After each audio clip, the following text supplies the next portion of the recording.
Bonjour à toutes et à tous et bienvenue sur Radio Cessort, votre rendez-vous quotidien avec l'actualité de la cybersécurité. Je suis Marc-Frédéric Gomez, j'espère que vous allez bien. Nous sommes le samedi 13 décembre 2025, épisode 516 en direct du Berry. Et au programme aujourd'hui, un APT lié au Hamas déploie la suite malware hashtag contre les entités diplomatiques du Moyen-Orient avec des C2 via des sous-domaines légitimes.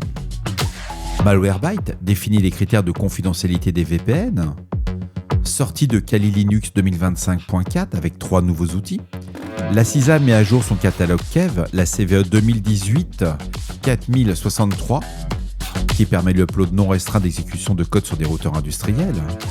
Mais rentrons tout de suite dans le vif du sujet. La CISA a ajouté la CVE 2018-4063 au catalogue KEV le 12 décembre suite à la détection d'exploitation active. Cette vulnérabilité affecte Sierra Wireless Airlink AleOS et permet l'upload non restreint de fichiers dangereux sans validation de type ou d'extension.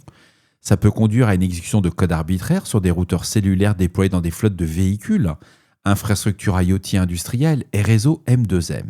Le point d'intention est que cette CVE, qui date de 2018, c'est un ajout qui est assez tardif au catalogue KEV, c'est-à-dire que depuis 2018, elle n'était pas vue encore comme exploitée, mais elle confirme une recrudescence d'exploitation ciblant spécifiquement les équipements legacy non patchés, ce qu'on appelle les équipements end of life, et les dispositifs Airlink assurent la connectivité cellulaire de systèmes SCADA industriels, des terminaux de paiement mobiles et des plateformes télématiques, multipliant la surface d'attaque sur des environnements à faible tolérance d'interruption.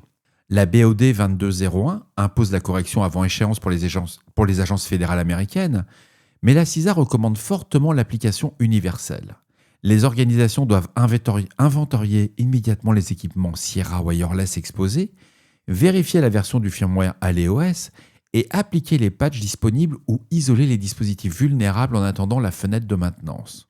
Alors pour mitiger cette menace, vous devrez identifier et corriger tous les routeurs Sierra Wireless Airlink AleOS vulnérables avant l'exploitation de cette CVE. Ce qui est assez intéressant, c'est l'ajout au catalogue KEV qui confirme une menace active sur des infrastructures critiques à faible visibilité.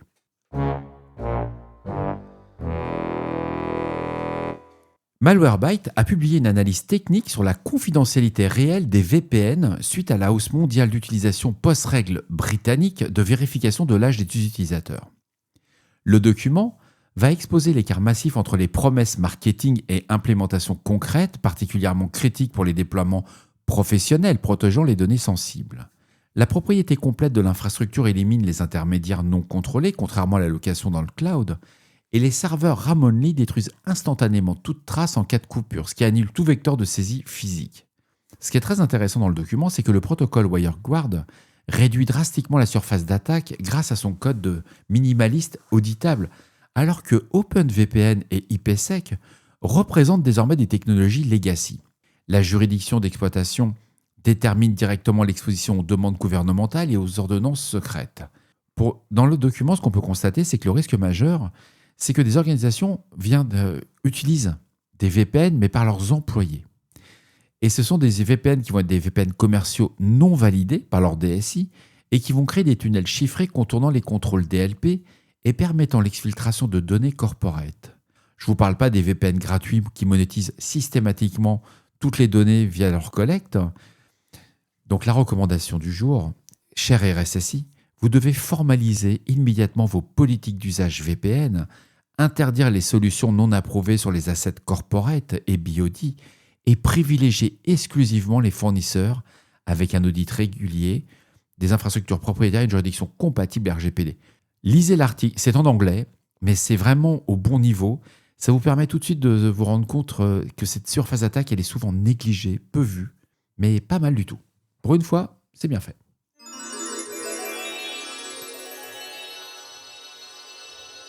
Kali Linux version 2025.4 est sortie. C'est la dernière mise à jour de l'année normalement, et elle intègre 3 nouveaux outils de test d'intrusion, des améliorations majeures des environnements desktop et le support complet de Wayland sur GNOME. Les 3 nouveaux outils incluent BPF Linker pour la compilation statique BPF, Evil WinRM-Pi qui permet l'exécution de commandes sur des machines Windows distantes via WinRM, et Xstrike-AI qui autorise des agents IA à exécuter des outils de manière autonome via des serveurs MCP. GNOME est passé en version 49 et supprime définitivement le support de X11. Ah là, j'ai une petite larme quand même. X11, ça m'a vu naître quand même. Fonctionnant désormais exclusivement sur Wayland avec un support VM pour VirtualBox, VMware et QEMU. KDE Plasma est monté en version 6.5 avec une amélioration du tiling et des captures d'écran renforcées. XFCE intègre maintenant les thèmes couleurs permettant l'ajustement d'icônes et d'interfaces comme sur GNOME et KDE. Bon, c'est le côté marketing qui est sympa, ça fait toujours du bien. NetHunter étend le support Android 16 sur Samsung Galaxy S10 et OnePlus Nord, qui restaure le terminal avec la compatibilité Magix Interactive et intègre le Wi-Fi Pumpkin 3, en preview avec des templates de phishing de type Facebook, Instagram, iCloud et Snapchat. L'image live n'est désormais plus distribuée que via BitTorrent suite à l'augmentation de taille dépassant les capacités HTTP traditionnelles, et 4 nouveaux miroirs communautaires sont ajoutés en Asie et aux États-Unis.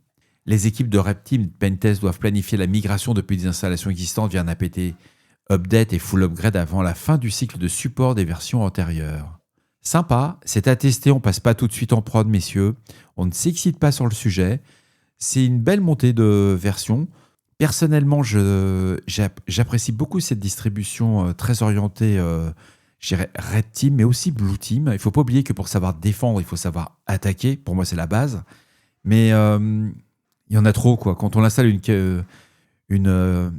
Kali, moi, je trouve qu'il y a trop d'outils. Et quand il y a trop d'outils, on se perd et puis non, pas bon. Mais c'est à utiliser quand même. Ça permet d'avancer.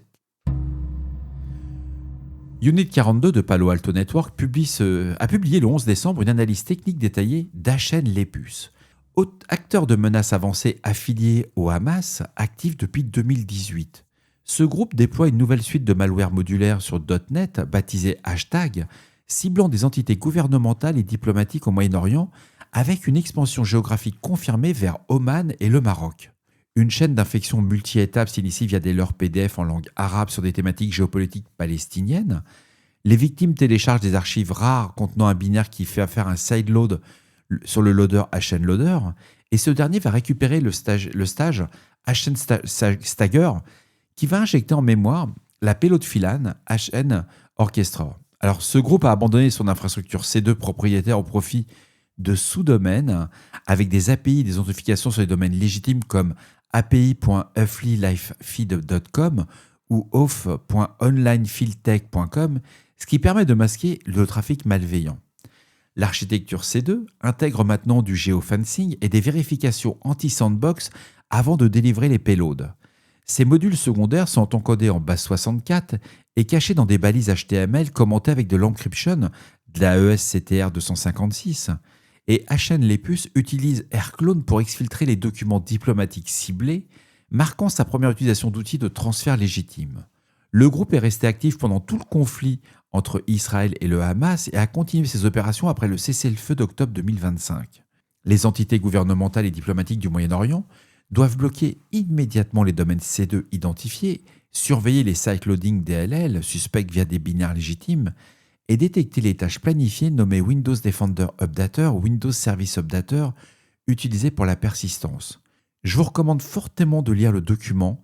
C'est vraiment le bon niveau du document qui va parler de cyber threat avec de la géopolitique. On ne prend pas position sur X ou Y ou Z, c'est pas le sujet.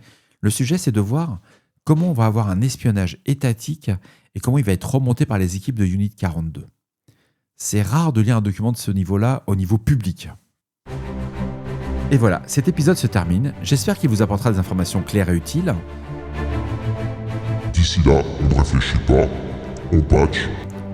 On se retrouve demain pour un nouvel épisode.